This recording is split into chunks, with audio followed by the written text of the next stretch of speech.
It's the morning of May the 2nd, 1968, near Loc Ninh, South Vietnam. 3 Bell UH-1 Huey helicopters fly low and fast over the Vietnamese countryside. Inside, members of a 12-man Special Forces recon team grip their M16s as the choppers descend to a clearing just west of Loc Ninh. A few feet above the ground, they leap from the side door. With deafening roars, the Hueys' gas turbines lift them up and away as the dirt and grass swirl violently in the rotor wash. Now the American servicemen are on their own in hostile territory.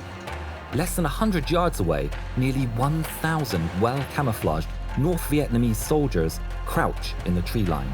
An eerie stillness hangs heavy as the recon team surveys the area. Then the silence is shattered by telltale AK-47 cracks and muzzle flashes as the NVA soldiers open fire with everything they've got. Instinctively hitting the deck, the team knows they're seriously outnumbered, and even worse, the choppers are already gone.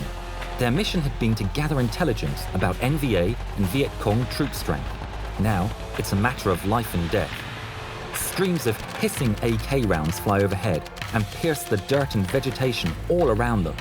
Within minutes, some soldiers are wounded, others killed. Frantically yelling into the radio, the squad leader requests an emergency extraction, while the rest return fire the best they can. Just a few miles away, the Hueys circle back towards the beleaguered team, but as they approach the clearing, they're hammered with small arms and heavy anti-aircraft fire. A number of crewmen are seriously wounded, and the helicopters take heavy fire. Grudgingly, they call off the extraction and return to forward operating base to unload the wounded and assess the damage. Monitoring the situation by radio in a room adjacent to the tarmac as the Hueys touch down is 32-year-old Texan-born Sergeant Roy Benavidez. He storms from the hangar and jumps into the first helicopter deemed fit to return to the firefight. Knowing nearly all of the team members are dead or wounded, he directs the pilot to a clearing and leaps to the ground. Now, nearly 100 yards from where he needs to be, he runs the gauntlet between the Vietnamese forces and the downed team. Halfway there, he's shot in the leg and takes another glancing round to the head. Shrugging off the pain with equal parts adrenaline, indignation, and downright determination, he reaches them, just in time to direct their meager fire towards the advancing NVA. With a little luck, it'll give him just enough time to get everyone out. If not, they'll wind up as one more statistic. Through the automatic rifle fire, Benavidez hears the additional rescue choppers circling, but the pilots struggle to see the team in the tall grass. Popping a smoke canister will guide them in, but Benavidez knows it'll reveal their location to nearby artillery and mortar teams too. Fresh out of options, he pops 2 canisters, but the landing zone is still too hot for the Hueys.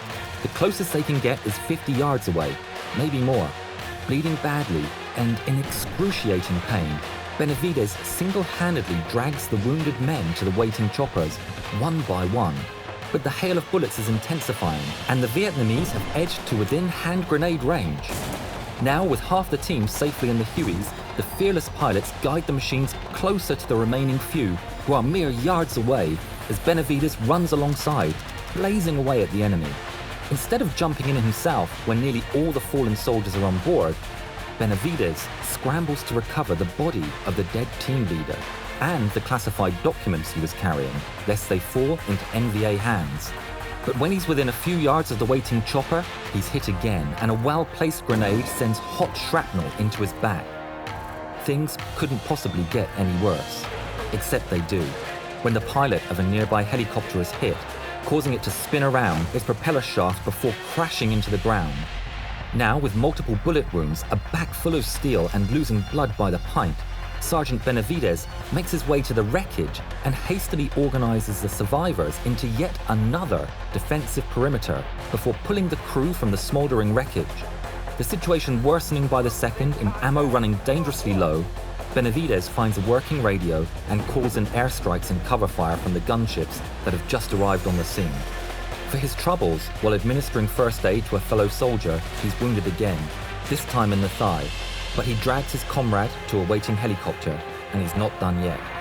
On his second trip, Benavidez is clubbed and bayoneted from behind by an NVA soldier, who he dispatches with his knife before covering the last few yards to the helicopter with the wounded servicemen in tow. Now heaving the last man into the Huey, he sees two Vietnamese soldiers running towards him from such an angle that the door gunner can't shoot them down, which Benavidez does before collapsing and being pulled aboard by the astonished crew. The unbelievable tale of Sergeant Benevidez' gallantry and heroism in the face of overwhelming odds while badly wounded resulted in the lives of 8 men being saved. After the 6-hour battle, a physician examining the unconscious Benevidez counted nearly 40 bullet, bayonet and shrapnel wounds, after which he was about to pronounce him dead. Luckily, the no-nonsense Texan alerted the doctor that he was still alive, as the story goes, by spitting in the doctor's face. Benevidez received the Distinguished Service Cross and 4 Purple Hearts for his actions, and he served until 1976. If you like this video, please hit like and subscribe and help support the channel. Thank you.